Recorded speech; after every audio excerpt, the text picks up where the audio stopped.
I set out the other day to make a thick, chewy oatmeal cookie, but I wanted to see if I could elevate it. Brown butter instead of softened butter, toasted oats, and molasses for depth with a chocolate drizzle finish. But she miscalculated the flour ratio. The cookies that came out of the oven looked nothing like I expected, and the chocolate drizzle never made it on because I was so upset by my failure. And then I tasted one. I'm told this is what we call a happy accident. Though I'd argue most accidents involve more apologies and less butter. The result is what I've called the Rolls Royce of oatmeal cookies because they turned out so elegantly. I'm going to walk you through my new recipe, show you what sold me on it, and I'll explain why the chocolate never made it to the final version of this cookie. And at the end, we're going to find out if a cookie this good can actually be made twice. It's another beautiful day here in the Shire. Let's find out what Renee has planned today. First step. Okay, so the first thing we're going to do is we have some old-fashioned oatmeal. It's just the big, they haven't ground this down at all. This is what we want. So we're going to put the heat on a medium heat and we're going to toast these a little bit, somewhere between 3 and 5 minutes. And we're just going to stir them up. You can use a spoon or spatula. And we're just going to brown these a little bit so that they have a nuttier taste. And it's going to help them break down in the cookies just a little bit. So we're going to start here and we'll wait for these to cook and then we'll go to the next step. Okay, so I can see some of this is getting brown, so I'm going to watch these carefully for about another minute, and you can see they've gone from really white to somewhat brown, so I'm going to just put these on for a little bit more. It's been about 3.5 minutes. Oh, I can really smell them now. Wow, they smell toasty and delicious. Oh, okay, I think those are great. All right, we're going to put those on a plate that's not hot so they can cool off. And here are some nicely toasted oats. See, they've got a nice brown flavor and I can smell, the smell is almost more important than how dark you get them. They smell just nutty. They're going to add just a lovely flavor to these cookies. So we'll put these over here to let them cool. Have you ever had a happy accident that happened while you were baking or cooking? What did you create that you took all the credit for what you ultimately ended up with? I'd love to hear your stories. Please tell me about it in the comment section below. Okay, so the next step while we've got our oats cooling is I've got some flour here, not enough to make puffy cookies, and I've got some, what is this? Wait a minute. I have some salt, some baking soda, some cinnamon, ginger,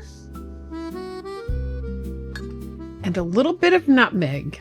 And we're going to mix that in. Just mix that together. And then we're going to put our oats with that because the oats need to go in with the dry ingredients. We've got some brown sugar that we're going to put in this bowl.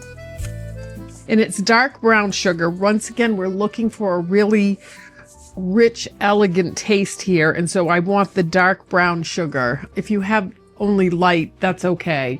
But this is going to add a depth of flavor to this cookie that you're just not going to even believe. I've got some regular sugar. And I have a little bit of molasses. And that's just going to add to the richness of this.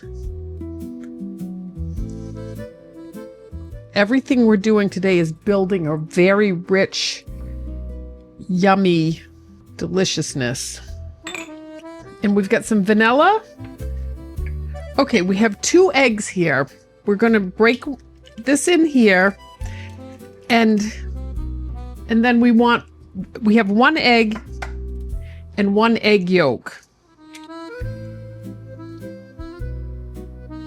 We're just going to separate that egg white out. We're going to put that egg yolk in there. And we're going to give this a little whisk so that it's not, I don't have to break it down in the other ingredients.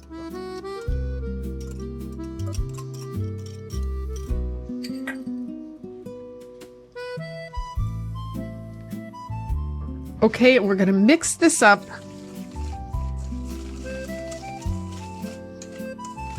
Get that mixed all together, and you want your brown sugar to, any lumps in there, you just want to get those mixed out.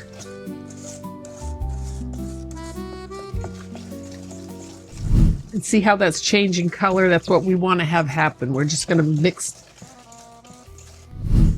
I've got some delicious melted butter here, brown butter. And as you can see, you've got these beautiful brown pieces in there and that's exactly what you want your brown butter to look like. It's just and it smells so, it smells so good. If you've ever smelled brown butter, it is just fabulous. And if you haven't done brown butter before, we have a video here that will show you exactly how I did this. It's very easy, and we're gonna just look at that brown. I don't know if you can see that. Wait, let's pour it this way. You can see those brown bits down in there. I'm going to see if I can pour some of this out so you can see what... Oh, sorry. Okay, you can see those brown bits in there. Is that just gorgeous? And that's a golden brown color. And when you're making brown butter, that's what you're looking for. And it's just... It adds such a nice flavor to anything you're making. Okay, now we'll give this a good mix. And once again, I just want, look how shiny that is. That's beautiful. This recipe is so easy. And then we're gonna take our oats that we had cooling off, and they're nice and cool. They're not cold. They're just perfect temperature. They're not too hot, and they're not going to burn anything.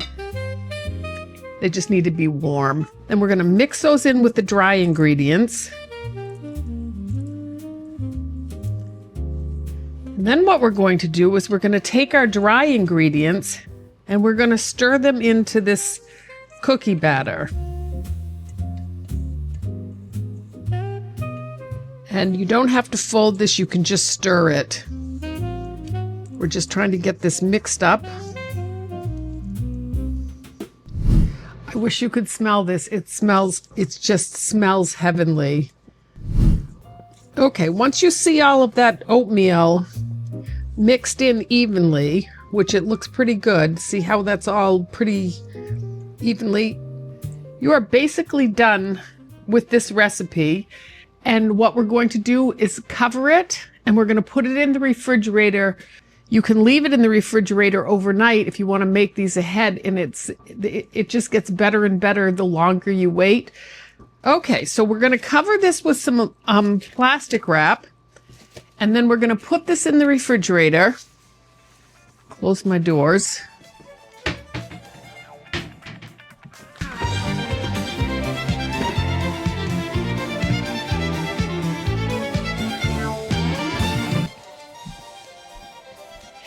And now we're going to wait for about an hour, and we'll be back for the next step.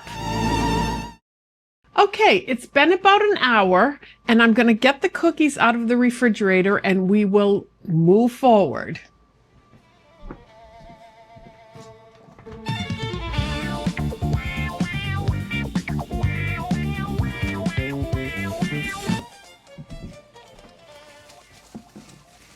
All right, so this looks lovely. I'm going to take my handy dandy ice cream scoop, we're gonna put these cookies on the tray. Oh, they smell really good. And I'm gonna keep these far apart so that they come out as perfect circles.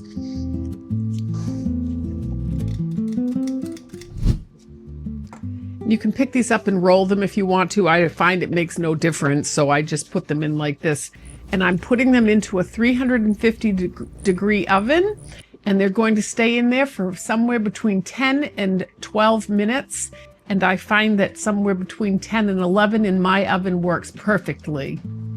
The cookies are in the oven. That means I am 15 minutes away from a fresh cup of coffee and some dietary self-reflection. Don't go anywhere. We'll be right back. Okay, it's been about 10 minutes. It's been 10 minutes. Oh, those look good. And these are out of the oven and nice and hot. You do not want to move these for a minute. And then the last thing we're going to do with these is we're going to drizzle just a little bit of salt on these while they're hot. Just a little taste. And I'm using Maldon salt. This stuff is so delicious. This is Maldon sea salt, and it's big flakes, and it's one of my favorite. Look at that big flake of salt right there. It's just the yummiest salt. See, look at that. Yum. Okay, we're gonna let those sit for about 2 minutes. And we will take them off the cookie tray and cool them down. Okay, so I'm going to take these off of the cookie tray. There, they're perfect.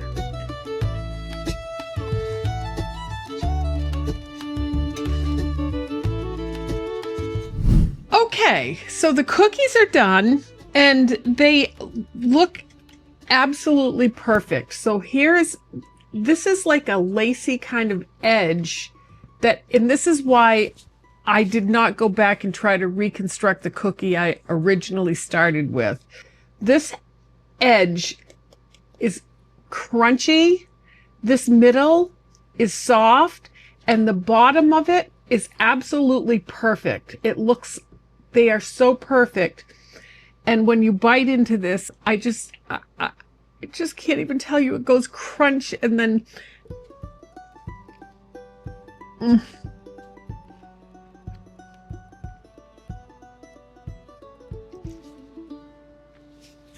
Oh my word.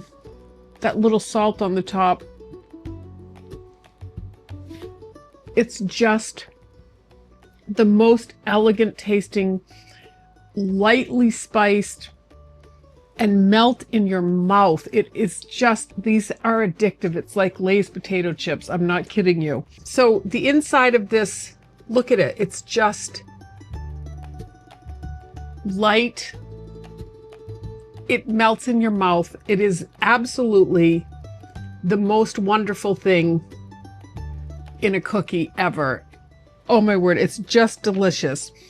I decided that I would go with my chocolate idea, and I made some yesterday, and I put chocolate on these along with the salt, and when I tasted these, this chocolate took them to a Toll House cookie place instead of what I was looking for as far as the molasses and some spices coming through. The chocolate took over, so I decided that the best way to have these, in my opinion, was this. I thought about raisins, I thought about nuts, and then I just decided that this is a simple, elegant cookie that just needs nothing. It needs nothing else. If you want to add the chocolate, it doesn't make it a terrible cookie. It just makes it a different cookie. And these, in my opinion, are just so worth eating. So is this, actually. But these are the way I've gone now. Thank you so much. And I appreciate all of you being here. And if you haven't already, please subscribe. Don't go too far. Renee's got another video right here on the back burner waiting just for you. Looking for the recipe card for this one? I've got you. Scan the QR code that's on the screen now, or click the link in the description below. Don't worry, I'll keep the kettle on for you.